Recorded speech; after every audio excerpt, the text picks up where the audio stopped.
Bu, katanya kemarin tetangga kita ada yang ribut-ribut ya semalam. Iya, Bu. Kasihan deh itu, ribut sama mertuanya. Katanya dokternya nyaranin buat SC, mertuanya nyaranin buat lahir normal. Jadi bingung deh. Ya ampun, emang harus sesar, Bu? Bener-bener nggak bisa normal gitu? Dokter Niko, tolong.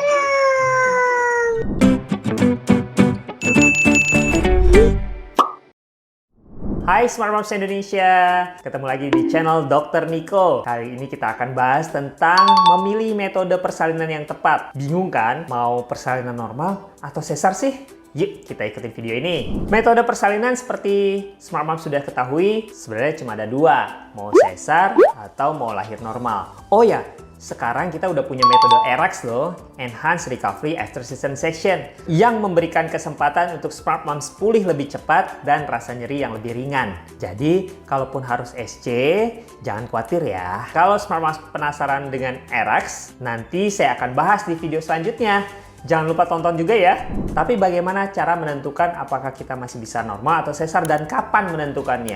Ini yang paling penting. Untuk menentukan metode persalinan tidak bisa dilakukan di awal kehamilan. Tentu saja harus dilakukan di akhir kehamilan, yaitu di usia kehamilan 37 minggu ke atas.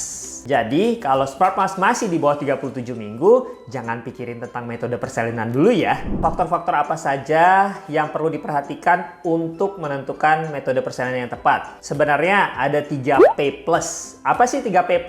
P yang pertama adalah passage. Passage itu adalah jalan lahir. Jadi kita harus menentukan dulu jalan lahirnya sempit atau tidak. Ada pintu atas panggul, pintu tengah panggul, dan pintu bawah panggul. Jadi harus dilakukan pemeriksaan dulu oleh dokter kandungan Smart Moms. Kalau ada kesempitan panggul, tentu saja tidak bisa dilakukan persalinan secara normal. Kemudian P yang kedua adalah passenger. Passenger itu adalah bayinya yang melewati jalan lahir tersebut. Dinilai dari satu, posisi dan letak bayi. Misalnya bayinya sungsang, lintang, atau letak kepala. Ya normal letak kepala ya. Nah, kedua, posisi kepala pun harus dinilai apakah ubun-ubunnya berada di bagian depan, di kiri dan kanan jam 3 atau jam 9, atau justru di bagian belakang di jam 6. Nah, itu juga mempengaruhi penurunan kepala. Yang normal adalah apabila ubun-ubun kecil berada di jam 12. Kemudian, besar kepala bayi juga bisa menentukan apabila kepala bayi jauh lebih besar dibandingkan dengan rongga panggul, maka akan terjadi namanya CPD, Cephalopelvic Disproportion, di mana terjadi ketidakseimbangan antara ukuran kepala bayi dengan ukuran panggul. Itu pun juga bisa menyebabkan bayi tidak bisa turun dan harus segera dioperasi. Yang ketiga adalah power. Power adalah kontraksi rahim ibu sendiri dan kekuatan ibu untuk meneran. Apabila kontraksi rahim tidak memenuhi persyaratan, tidak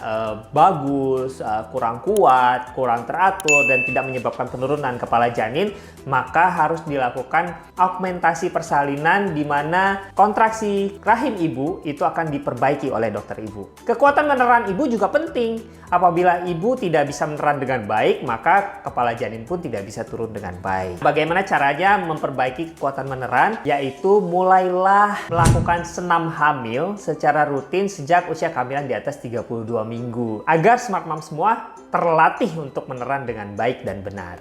Selain itu, dokter juga akan menentukan penyakit-penyakit penyerta pada kehamilan Smart Moms. Contohnya pada preeklamsia berat atau ancaman eklamsia, tentu saja kehamilan tidak bisa dilanjutkan dan persalinan secara normal juga tidak bisa dilanjutkan. Harus melakukan persalinan secara operasi seksio sesaria.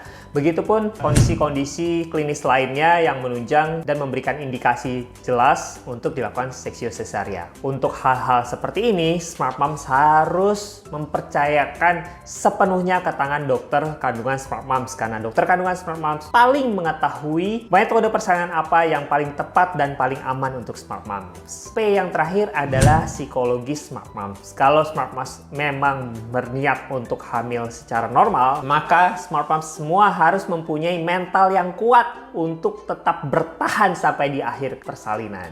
Jangan karena udah nyeri banget, akhirnya memilih SC. Bukan karena indikasi operasi yang sebenarnya, tetapi karena Smart Moms udah menyerah.